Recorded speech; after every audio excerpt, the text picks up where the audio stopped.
What's up, it's your boy CJ here back with another video. Today is gonna be a little bit different. I haven't been vlogging quite a bit because a lot of things have been happening. Just way too much stuff. Anyway, today's topic is gonna be talking about the DJI Ronin-S and why I chose to buy that over the new Weebil lab. So, as you can see, I got it right here. It's the DJI Ronin-S. I finally got it.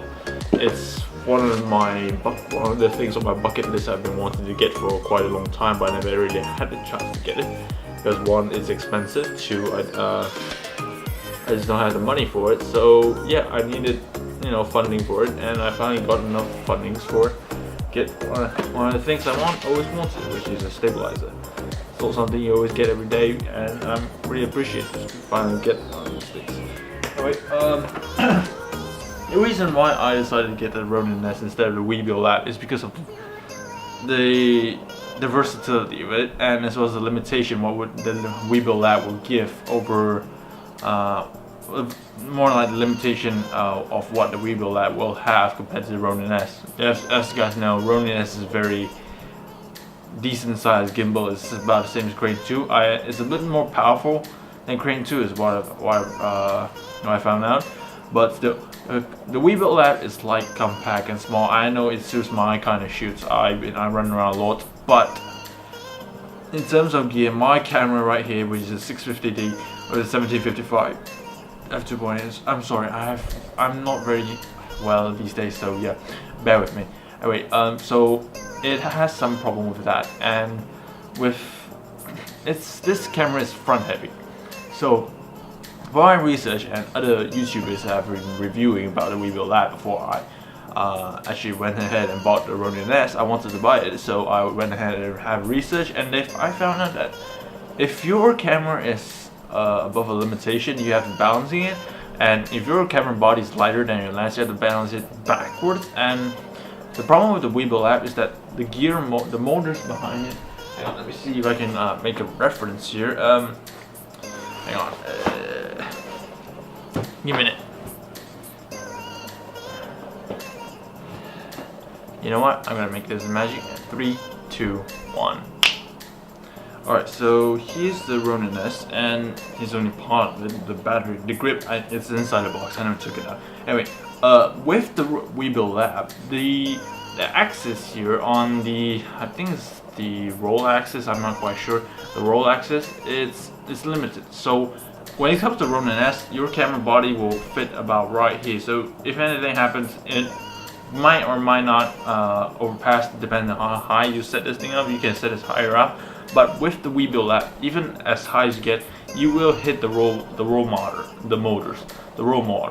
So when that happens, I don't want to have a headache of trying to like find another solution than having another lens, because I don't have a lot of lens. I only got very few, and most of them is gonna make my camera front heavy, and if I balance them and they don't work, I cannot deal with that. I cannot deal with the stress, and I don't have any way to test them out. So that's the biggest reason why I decided to buy the Ronin-S. And number two is that I figured that the Ronin-S would last me longer.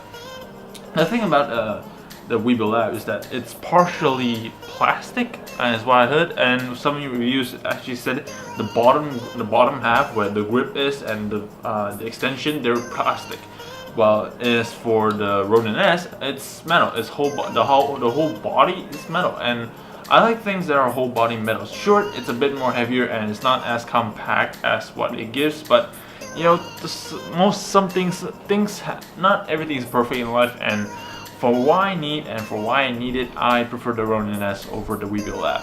Even though yes, it's much more lighter and comfortable to use with, but I plan to upgrade over the course of my life, and I want to get a gimbal that just lasts me forever. I want to get something that lasts me forever. Like for example, I got this camera. It's about 6 years ago, and I've been using it ever since. I love this camera. It hasn't given me much of problems. The autofocus is not perfect, but it's focusing on my face right now, so thank God for that.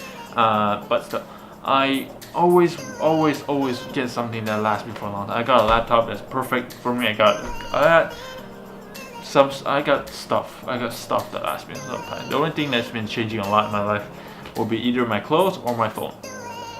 My phone is not exactly the most durable because I use them every day and I cracked them. So yeah, I'm not going in on the topic. So yeah, that's two biggest reasons why I chose the Weebil app over the Ronin-S. Because one, the quality of it, the plastic, it really annoys me, and because it cannot balance very well. That's the reason why I don't want to have the Weebil app. I love the Ronin. I love products that are created by DJI. I also love the products that are created by Zhiyun as well. Don't get me wrong, I love Zhiyun and DJI both at the same time, but still, Zhiyun had some problem. Zhiyun had limitation on their end. They can't make something that small and yet so versatile at the same time. They have to have some limitations, just like how Ronin-S has its limitation with its Rolexes, because that's what I found out a couple of days ago. But yeah, so that's about my review about the two of it. I'm gonna be having a full review about Ronin-S. I know I'm really late into the game, but I'm gonna show you that how amateur videographer like me can really get the full use of the DJI Ronin-S, because I really love this thing. I tried it out today and I kind of fiddled around with the app. It's really tricky, but I think I'm gonna get it. So yeah, I think I've been dragging this video a bit too long, but yeah. Anyway, it's your boy CJ here, and I'll see you guys in the next video.